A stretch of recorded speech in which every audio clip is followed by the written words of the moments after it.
Drew Thomas Hendricks here. I'm the host of the Legends Behind the Craft podcast. On this show, I talk with leaders in the wine and craft beverage industry. Before I get to today's guest, a brief sponsor message. Today's episode is sponsored by Barrels Ahead. At Barrels Ahead, we help the wine and craft industry scale their business through authentic content. Go to barrelsahead.com today to learn more. I am super excited today. I'm talking with Greg Jones. Greg is the CEO of Abacela Winery in Southern Oregon. He's also a world-renowned atmospheric scientist and wine climatologist. Welcome to the show, Greg. Oh, thank you very much for having me, Drew. Oh, thank you so much for being on. Man, so Greg, talk to us about Abacela and how it started.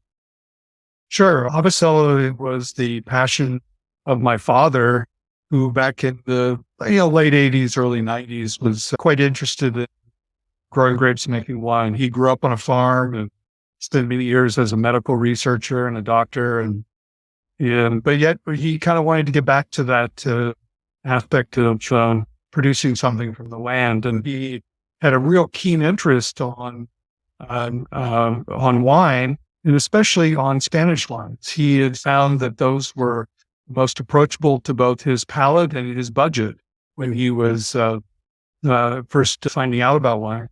And so his whole entire process of developing this property, which is now 27 years old, was really all about growing Tempranillo somewhere in America.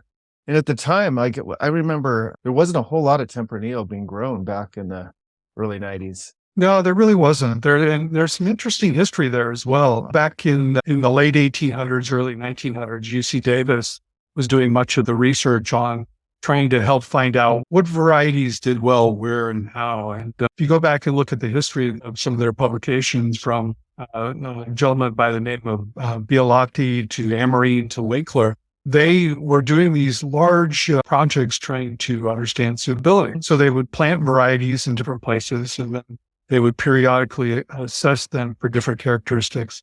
And then they would make recommendations. The earliest publications in the 1880s for Tempranillo says not recommended. Yeah. And it continued for quite a few years. And I think there were some reasons behind it. I think, number one, it was planted in the wrong place, in the wrong climate. And number two, the variety clonal material was probably not the best to choose to plant. And so there was just mistakes being made that, but where were they planting it? On the river delta? Most of it was in Central Valley, yeah. And so Tempranillo never really, because it was not recommended, never really got much play in the California sense of things. And there was some production being done, but it was mostly being done for larger volume jug wine or bulk wine at the time. Yeah, I like it's kind of funny. So I'm going to jump ahead, and I do this on the podcast. You mentioned how they did like a suitability study. And one of the things on your site that I really love on your winery site is that you actually have your 25 varietal suitability study that you publicize. And how that came about, Drew, was back when my father first decided he wanted to do this. I was doing a Ph.D. at the University of Virginia. I was just starting, and I knew I wanted to study climatology. I knew I wanted to study agriculture. And when my dad really had this keen interest of figuring out where he could grow Tempranillo, I kept digging into the literature as best I could. And I found that there were so many gaps in terms of what we knew and how we knew it. And as I started helping my father fine-tune where he could grow Tempranillo in a climate very similar to Ribera del Duero or Rioja, I started doing a lot of research looking at what do we know about varieties? What are their thresholds? Where is it too cold to grow them? Where is it too hot to grow them? Where are they more consistent? And so that's where that suitability framework of my research came up. Yeah, and I think many wineries do it, but I've seen few have it on their online. And so over the course of the last 27 years with the vineyard, actually, let's just jump back. Why Southern Oregon for Tempranillo? What we were looking for, as I said, is a climate that had a very similar structure to the northeastern part of Spain and that area around the Ribera del Duero and the Rioja region. And if you look at that region in terms of a climate characteristic, there are a few things that stand out. Number one, it has a growing season that is roughly right at 7 months. 6.5 to 7 months long. If you go south in Spain, you can get into La Mancha and you have a 9-month growing season. What we wanted to look for a place in that growing season It was about the right length. And then on top of that, we wanted a place that had similar temperature structures between day-night temperatures and how heat was accumulated over the course of the year with relatively low risk, meaning freezes, frosts, and things like that. But then also a place that had a wet winter, dry summer, and even moderately hot summer. And so when you look around the United States trying to dial that in, looking at a similar climate structure, you typically end up going to places that are in about the same latitudinal band. And that kind of drove us to looking at many places in the Western U.S. We did look at New Mexico. We looked a little bit at Arizona, California, Washington, Idaho. But here in the Umpqua Valley of Oregon, what we found was this really, I think, the marquee, so to speak, in terms of its comparability. Low risk, almost no freeze, frost issues, very little summer rain, harvest rain issues, warm enough seasons to ripen a range of fruit, not too hot, not too cold, a little bit of that Goldilocks kind of framework. And so we honed in on this area. We knew that we needed to find the right piece of property. We did a whole bunch of work looking at different areas. My father ended up purchasing the property that's behind me, 1993. Now it's a little curious because most wineries, people figure out where they want to live, or they figure out where they want to have a winery. Then they pick the varietals that go with it. You kind of reverse engineered it where you knew what you wanted to grow, and then you found the area. Now that there's a lot of similarities, but now after 20, 25 years of growing Tempranillo there, what are the organoleptic differences? What are the differences between Tempranillo and Umpqua Valley and Ribera del Duero? I find that they're actually very similar, and we find our wines to be more like the Ribera del Duero than Rioja to some degree. Rioja has a very marked elevational difference, of course, where you can find wines from the lower region versus the higher region in elevation, and you can have some different kind of characteristics. But we find here that Tempranillo produces a very robust wine. It has good tannic structure, but can also be made into multiple different wine styles, which is really important. So my father has pioneered this idea that we can produce a Tempranillo in America that takes on similar characteristics to Crianza, Reserva, and Grand Reserva style. And so we do the same thing here with our Tempranillo. We also have trialed multiple different clones. We work really closely with people in Spain that are doing research on Tempranillo, and so we have a lot of connections with that. We helped bring some of the clones, of course, through UC Davis and the Plant Foundation services there. And we're pretty happy with the variety. But I can tell you right now, that's not the only thing we planted.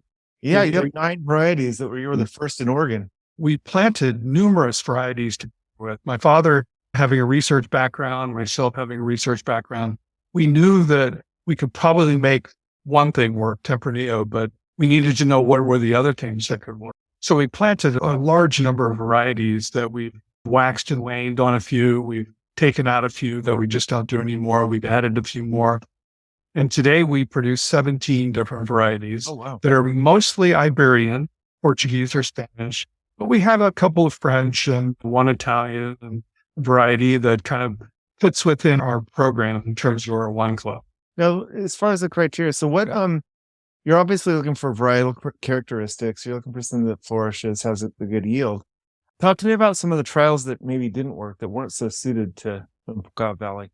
Well, let me get back to Tempranillo real quick about one thing that's really the suitable component of it. You want Tempranillo, or any variety for that matter, to ripen its ideal window in the fall. If you're ripening in a area where the growing season is too long and there's no cue of colder nights into the fall period, then the variety of the plant itself is not going to have the same mechanisms by which it can produce a delicate and very characteristic variety. What I mean by that is that if you're having to manage hang time and other characteristics of the growing season, then something's not right. And so what we wanted to make sure that our growing season was the right length with the right amount of heat, so that we always ripened our Tempranillo right as the season was truncating into the fall. And we happen to be in an area here that has some largest diurnal temperature ranges in the world in September and October. So we ended up in this ideal location for it. So that was really the key for us overall, was that whole ripening at the right time for the variety. So then a lot of the ones that aren't working maybe are ripening too soon, or they're still waiting to get where they want to be and the window's closing. Yeah. Yeah.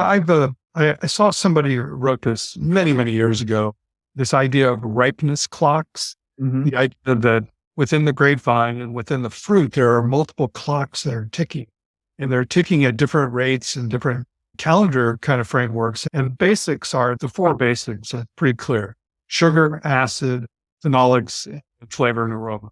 And so if you're in the right place, the ripeness clocks all tend to come together in the right period. They're all balanced in a very close calendar window. If your summers are too hot, you might get sugar ripe before you could ever have balance in flavors and aromas or phenolics. And then while you're waiting for all that, your acid just does a nosedive. Sure. So the idea that your ripeness clocks need to be really honed into the location is important. Now, a given vintage could throw those ripeness clocks off, whether a hot vintage or a cold vintage. But if you're in the right place, you get that in a greater probability year in, year out than you would somewhere else. Yeah, I love hearing this, I'm calling it almost a climate first approach. Too often you really hear the terroir approach, and you hear the soil and the geology, and then the climate gets an afterthought. I've written about this quite a bit, and I don't know what the answer is to it. And I can just tell you that I think the nerdiness that we come to with soil, it's appropriate because soil produces the subtle nuances that we all like to find in wine. So when we can go dive into these subtle characteristics and say, this property is different from that property because of some soil texture, that I totally agree with that. The issue is that if the climate's not right, the soil doesn't matter. Yeah. It just doesn't matter. You can take any variety and take Pinot Noir. It's grown in hundreds of different soils around the world. And yet the commonality that allows it to be typical or have typicity is the climate. If the climates are close enough to the same, you'll get a Pinot Noir typicity. If the soils vary, you're going to get still Pinot Noir, but you're going to get a different subtleness to that. I see. Yeah, you can definitely see that tasting Santa Barbara Pinot Noir versus Oregon Pinot Noir in Burgundy. Yeah. So, and then again, this goes back to what my research has been largely about, is that all grapevine varieties, of which we have over 5,000 Vitis vinifera varieties, all of them have climate thresholds. They all have a cool limit and a warm limit. And I've really tried to help specify those for many varieties. Now, of course, the top 25 or so are much more planted, so we know more about them. But the idea is, yes, you can talk about Santa Barbara, Central California Pinot Noirs being at a different climate structure than Oregon is, but they're still within Pinot Noir's climate envelope, so to speak. Sure. No, that makes a lot of sense. Talking about, since we're on climate, and you have so many publications, too many to mention, just what the foremost climatologist, climate change and varieties. And talk to me about over the last 25 years of your experience of grape growing. Well, how I happened upon the climate change kind of framework of things was really from just looking at this whole idea of what do we know about where grapes are grown and how they're grown. So in my Bordeaux research and during my Ph.D., and as I was looking through the data and working with many aspects of it, not just the climate data, but production data, yield data, phenological data, composition of the fruit data. As I was looking through all of this, it became pretty clear to me that to better understand things, we needed to understand how climates were evolving, because even in the early 90s, Bordeaux was changing. And every Bordeaux was changing. It just wasn't being very well documented. So I did some of my original research looking at just general suitability and structure within Bordeaux, but climate change became a big component of it. And as I started looking more and more across the wine regions worldwide, the signal was roughly about the same. Everywhere was trending warmer. We also saw that most places were seeing a little bit of a trend to greater variability as well. So even back then, we grew a lot. And, I even have gone back recently looking at some of the early climate model work that we did, trying to project what regions were going to look like in 2020. Uh-huh. Well, here we are. Yeah. And even though those climate models back then were relatively crude, what I mean by crude, they only covered large areas of the earth, like 5 degree by 5 degree, or they only covered monthly timescales. Even with that kind of crude spatial and temporal characteristics, the models were really pretty close to what we saw in 2020 in terms of our climate. And in fact, in some ways, in many of the regions I've looked at, the models underprojected what was happening. Yeah, climate's so clearly changed. I think back when I first started doing this, I was giving talks in many places from Porto to Napa to Italy, Australia, New Zealand. I think there was a lot of questions on whether or not people thought it was real or just something temporary. And, it was really interesting kind of to see how people kind of embraced or didn't embrace this issue that we had change going on. And then fast forward to today, I kind of sit back and kind of say, I told you so, but it's not so much that I wanted to be right. It's just I wanted people to be aware. Because if you're not aware of what's happening around you environmentally, you can't perceive risk and you can't become more resilient through adaptation or mitigation. Well, for sure. Yeah, you mentioned one point about in your PhD thesis or in your work that some of the areas you projected to become a little more consistent and some more varied. Yeah. Anecdotally, I look at Barolo. Back in the 90s when I first started drinking it and selling it, you'd have one good year out of every 3. Now Sure. It seems like every 4 years you have a mediocre year. And some of it's the better winemaking techniques, but the grapes, in my anecdotal opinion, have just gotten more consistent. Yeah, and I think what that's tied to is going back to this threshold idea, or let's say the climate or variety. And whether it's Barolo or Pinot Noir, they have a certain temperature bandwidth they can play in. So if you're on average within that bandwidth, you're going to produce a typical wine from that variety. But if you have a vintage that's outside that bandwidth, either on the cool side or the warm side, it's going to perform very different. So if you're a wine region in that climate niche and you're on the very cool limit threshold, that means that on average, most years are too cold and they're just not quite ripe enough. But if it warms by 1 degree, 2 degrees, then you've moved within the climate niche into more of a central location that even a cool year now becomes one that's still a typical wine production. Viable vintage. Yeah, exactly. That's very interesting. What have you seen in the Umpqua Valley? Well, things have changed here as well. We've ramped up in heat accumulation overall, about the same as we've seen in most places. Our growing season, though, interestingly, is still roughly about the same. We've had a little less frost risk on the spring and fall side of things, but this is something I think is really important. A lot of people think in a warmer world, cold events go away. They become less frequent, but they don't go away. And the problem with that is that, and I think this past spring and even the past few springs in Burgundy and other places in Europe have told us this.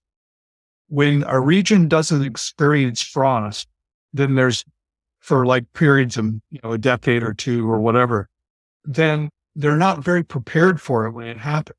The idea of how you manage or train your vine system, how you manage the property, whatever it may be, you just aren't quite as prepared for it. So cold events still occur, and we still have cold events here, but we've definitely warmed, and I think it's made us more consistent.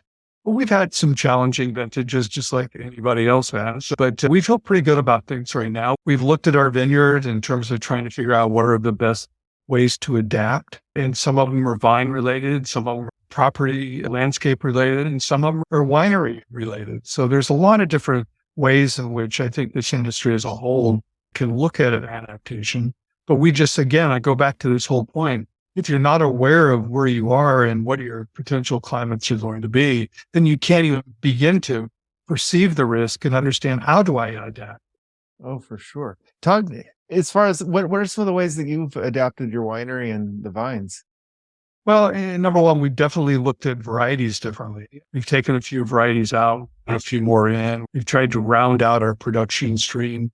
We know that some varieties are producing, it was from a little bit warmer framework, a little bit different mouthfeel and structure.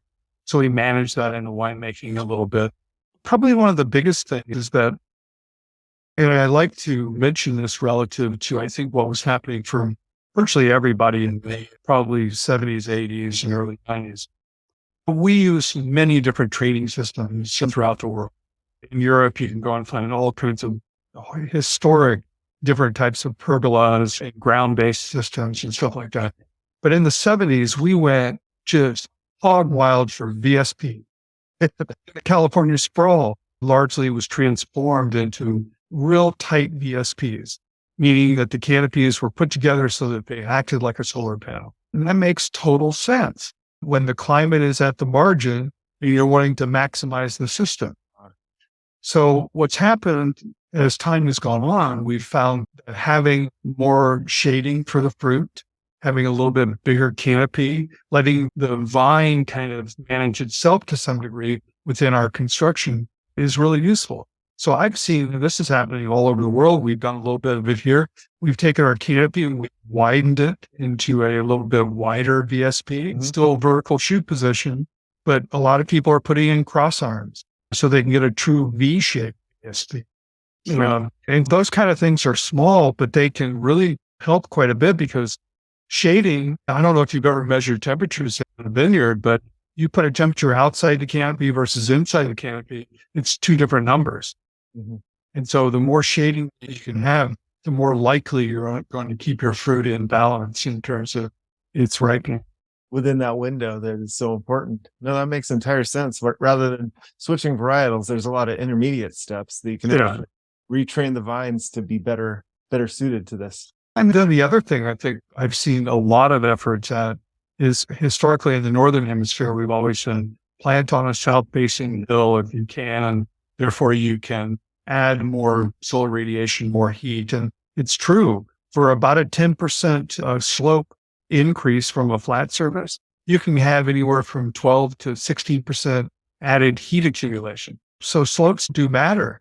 But if you're in a region that so let's say it's warmed a few degrees and now you're getting much more heat than you really wanted, you can plant on a north-facing slope, something northeast to even northwest to ameliorate a degree or a half a degree or something relative to the site. And you can figure this out by putting temperature sensors out and collecting short-term data and you just look at the numbers.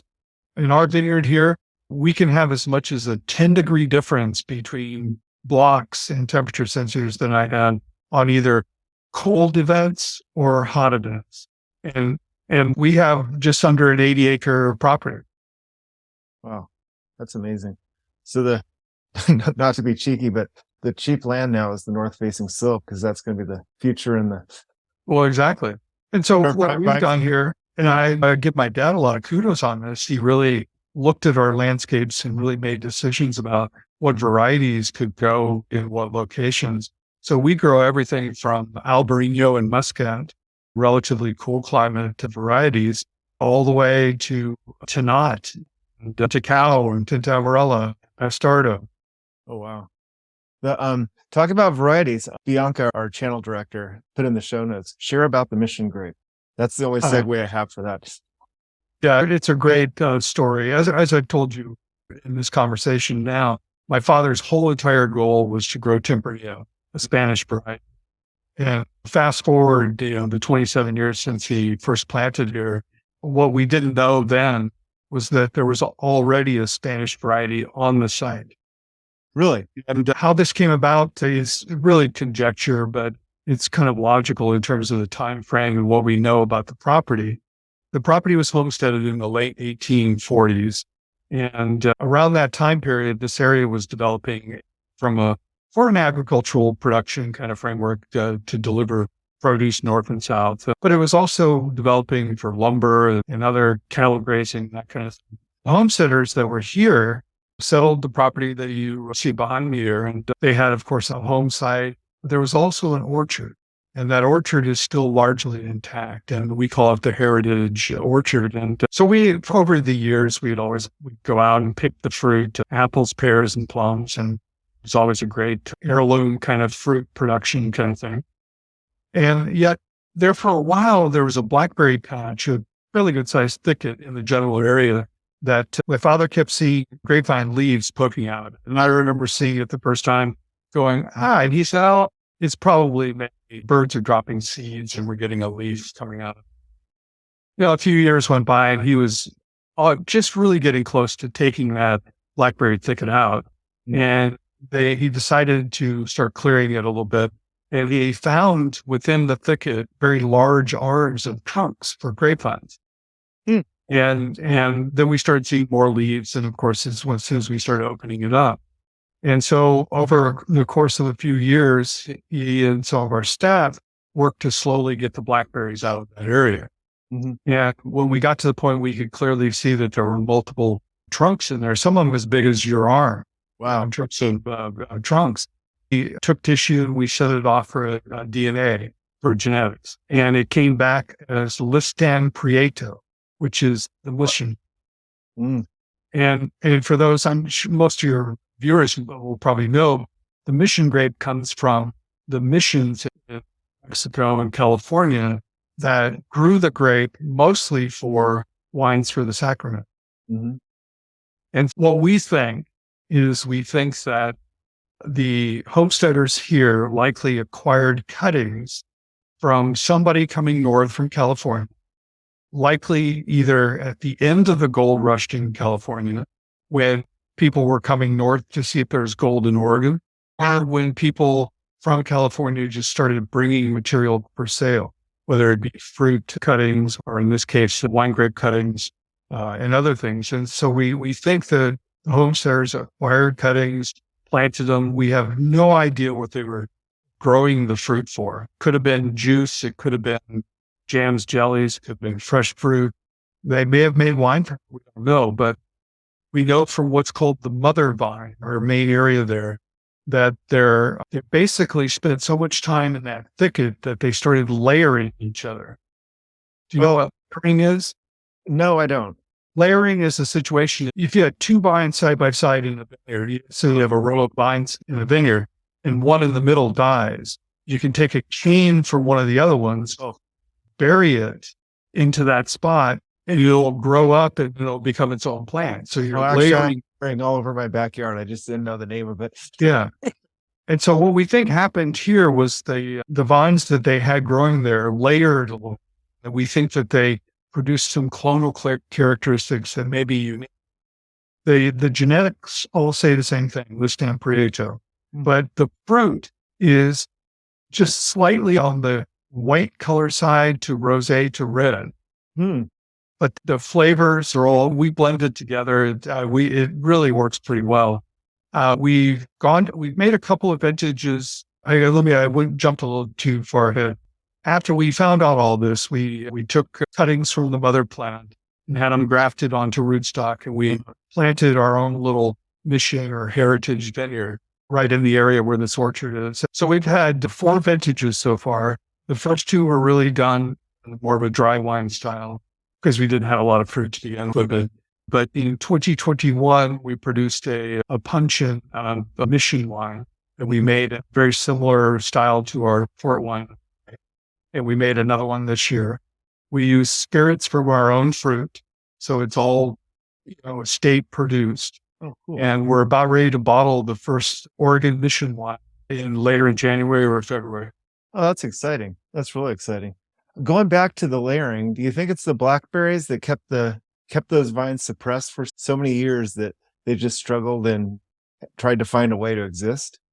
Yeah, probably. I mean, we have no way of knowing how the homesteaders were actually growing the vines. They could have been layering back then, but it's pretty clear that being within that blackberry thicket probably kept them from growing much more vertical. You know what blackberries do like, for example, when a tree falls in an area near blackberries, within 2, 3, 4 years, the blackberries take it over. Yeah. They'll just cover it. And so that's likely what happened here. And that probably helped produce that layering. Yeah, that's incredible. It's all how's that mother vine today? 130, however many years it would be. Is it on native roots? They didn't graft it back then. No, it was definitely on native roots, and we really don't know how old it is. And grapevines are very difficult to do any kind of ring analysis on them. I published a paper where I did some work with some trunks out of Sonoma. Mm-hmm. We had a vineyard there that was about 100 years old that we know didn't use irrigation. It was the original vines, and they weren't on rootstocks. We did a tree ring analysis of that to try to figure out I shouldn't say tree ring, but a dendrochronology. Vine ring. And we published that. And we were trying to get a sense of did it tell us something about the rainfall regime in the West and how it varied. And the results were actually pretty good, but it's not easy to take a trunk from a grapevine and try to capture the rain width. Yeah, especially if you've got 100 rings to count. Oh yeah. Yeah, they don't, they're not as pronounced as the Sequoia rings. Yeah. So the mission wine, it's in the true mission style, fortified. Now, where do you distill it on property, or do you go to a? Where we have the distillation done off-site. So we take our own liquid and have it distilled, and then we bring it back and we use that. We've been making a port style wine for quite a few years now as well. And we do that in a very traditional way with Tempranillo, Tinta Arganaz, Tinta Cal, Tinta Amarilla, Bastardo, and Trigo Nacional. So it's made in kind of a traditional blended way. So we just use the same spirits for our mission. Sure. So you're launching the mission wine, known for Tempranillo. What are you most excited about going into the next iteration of Abacela? Well, I think everybody's having to think about how to be different to changing consumer society. I mean, baby boomers are aging and consumption patterns are changing at different levels. So just thinking about what people are interested in. I would like to see us do a sparkling. I have something in the works that I keep quiet on for right now, but I'd like to see us do some sparkling. I'd like to see us really think about doing some unique blends with the types of varieties we have that just haven't been produced out there in the past. What sort of blends are you looking at?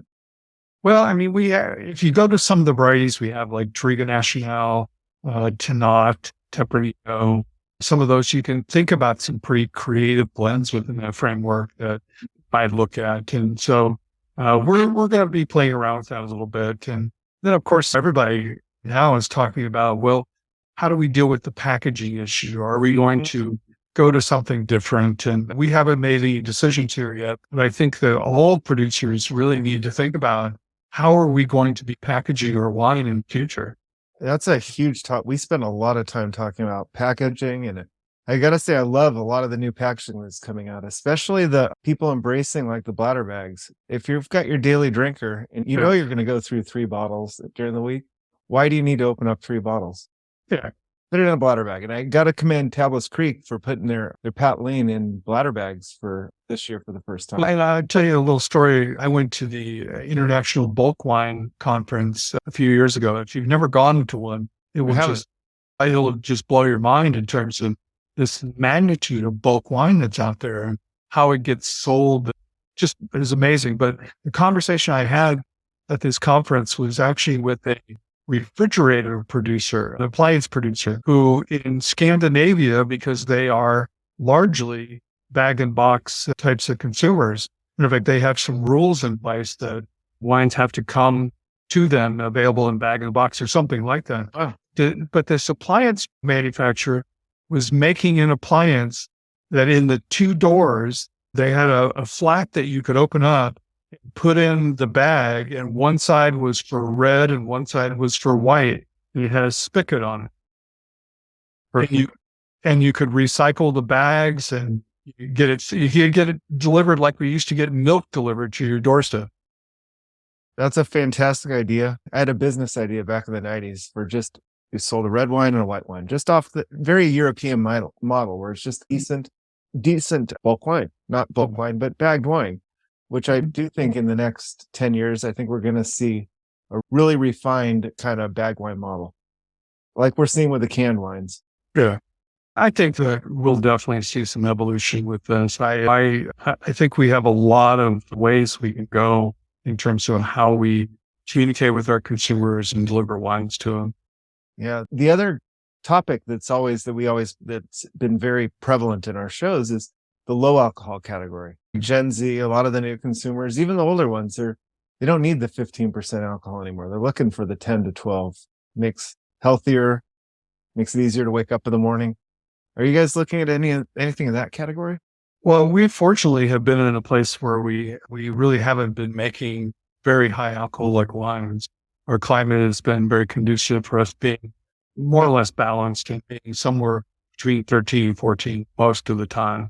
However, we've kind of played around a little bit. We've had some really hot vintages for some varieties. And I think we'll probably see a little bit of that coming out of our property. I still have to play a little bit with what varieties that is. For example, if you look at the range of what we do in Tempranillo, maybe we have something going on this year similar to this, maybe doing a Tempranillo Nouveau that is a low alcohol. Oh, that would be great. Wine, a very young wine that comes out soon after it goes through processing. So something like that could appeal to a different consumer segment too.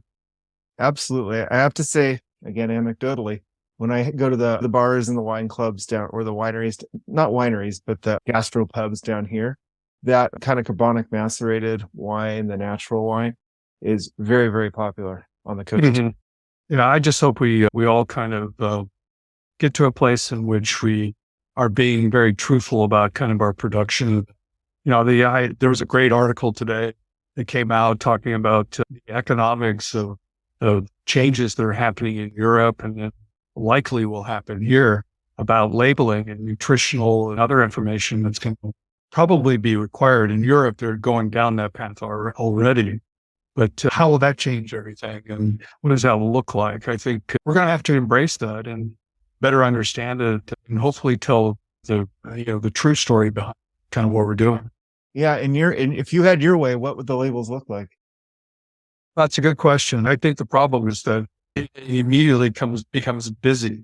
If you look at a back label, it's going to have to get busy because of all the required labeling components. But if you think about it, some of the things that we put on labels today, especially the two most prominent, like alcohol and sulfides, they're almost kind of like negative.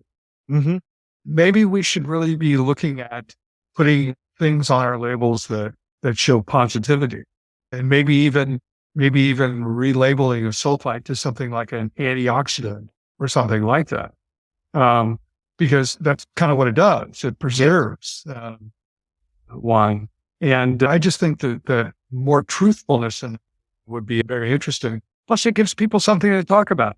Absolutely. Other than the brief paragraph about the small family winery marketing. Exactly. No, it was probably right before COVID. I was at the Oregon Wine Symposium, and there was a talk about wine labeling and the fact that wine has lost that category as being a healthy beverage, which it enjoyed all through the 90s. And then seltzers and all the kombuchas, they all have the extensive labeling on the back. They have the nutritional information. And it's actually the opposite. It's not busy. It's actually what the younger people are looking for. They want that knowledge. They want to see it as something more than just sugar water. Well, and that sugar is the perfect place to talk about this.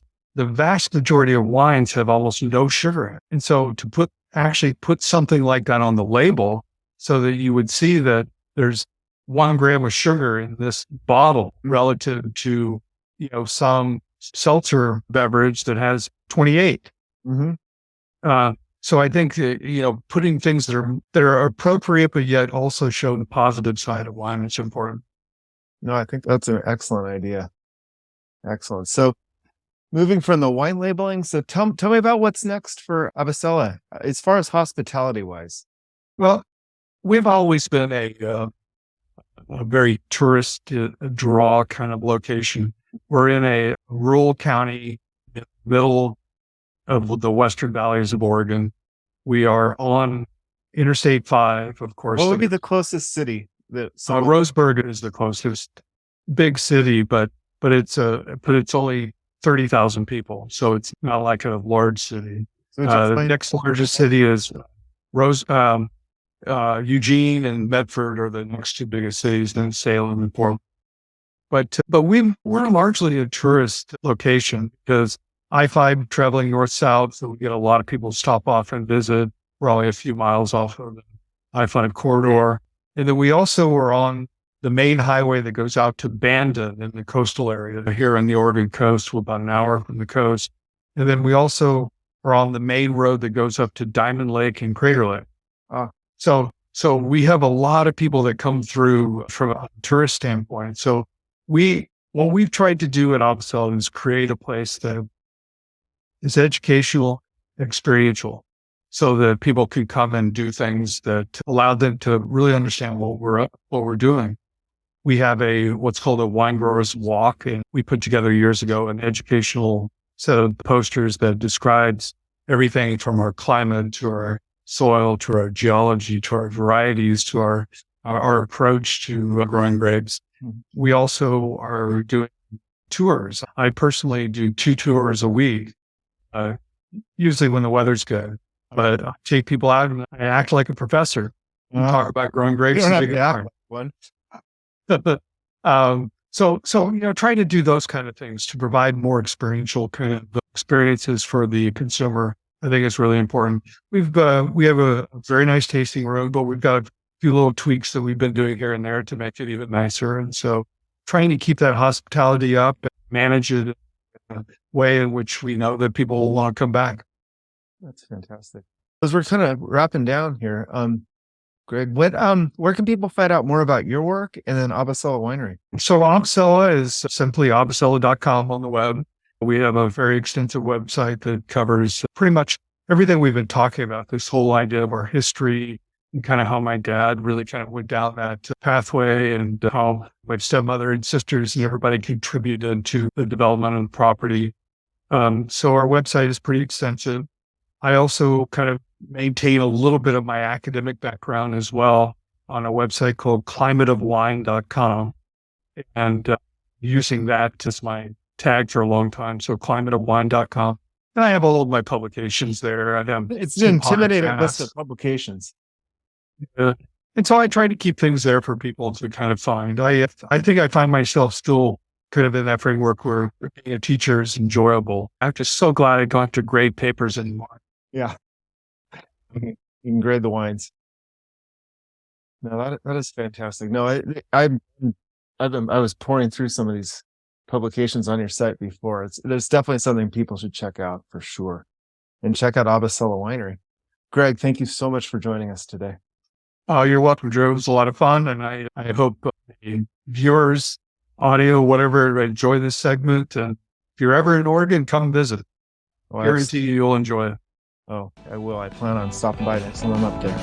Thank you so much. Okay, take care. Thanks for listening to the Legends Behind the Craft podcast. We'll see you again next time, and be sure to click subscribe to get future episodes.